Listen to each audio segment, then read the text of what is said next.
One of the questions that's probably on most people's minds is how to manage their organisations in these turbulent times. I think first and foremost what people need to do is to really understand what's going on in their external environment. Our external environment, as you've seen, is not new in the sense that we had depression in the 20s, we had recession in the 80s and also in the 90s. So in some ways we are facing things which are quite familiar, and yet we were all caught and unexpected by what happened. Organisations need to think about where they can position themselves and what their core competencies are in this difficult area. First and foremost, we can have a sort of environment which is steady state, which in these terms we would see as quite ridiculous. Yeah, but the kind of change strategy they would have would much be more like incremental change. But more relevant to the current times in turbulent change is around turnaround strategies.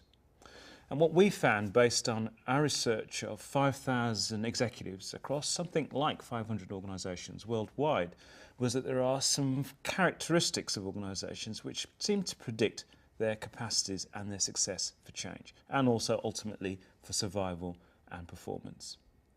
These characteristics fall into two headings. On one side we've got managerial capabilities, and these take the form of managers who are able to scan the external environment. And by that I mean to detect what's actually going on, what are the competitors doing, and also to make sense of it. So a great example of that might be Apple, who have been able to constantly scan the consumer and customer environment and then come up with new products all of the time. A poor example would have been IBM, who scanned the environment on one side, this during the early 90s, and their insights were faulty, and they thought that what we needed to do was to have PCs tied into mainframes. And that led to several losses and a new CEO. So those are the managerial capabilities. There are also organisational capabilities, and there are three of those. We need to be able to have what I would call fluid execution. You also need to have a culture of innovation and a culture of collaboration, and these structural and cultural things make all the difference. Let's take each one of those. So if we look at organisations which are innovative, you can think more about Google, for example. Marissa Mayer says that it's not just a matter of having innovation through people running around wildly, but in fact it's hard work, it's sweat, and it's a real focused effort. On the other side, you might think of fluid execution, and Toyota immediately comes to mind with its continuous improvement. Even in the auto industry being such a difficult times at the moment, we've seen them really being quite flexible about how they manage their employees and how they manage the response to the downturn. And finally, the culture of openness, which we see organisations that are able to do that are predicted to be able to change much more quickly. So if you're able to do those, the question is, so what can you do at a practical level? There are lots of things we can do, and we can draw on previous experiences of working through these times. So first and foremost, clearly we need to be able to scan our environment, be constantly vigilant, scenario planning, competitor analysis, identifying where the trends are needs to be done on a regular basis. In addition to this, a downturn also provides opportunities.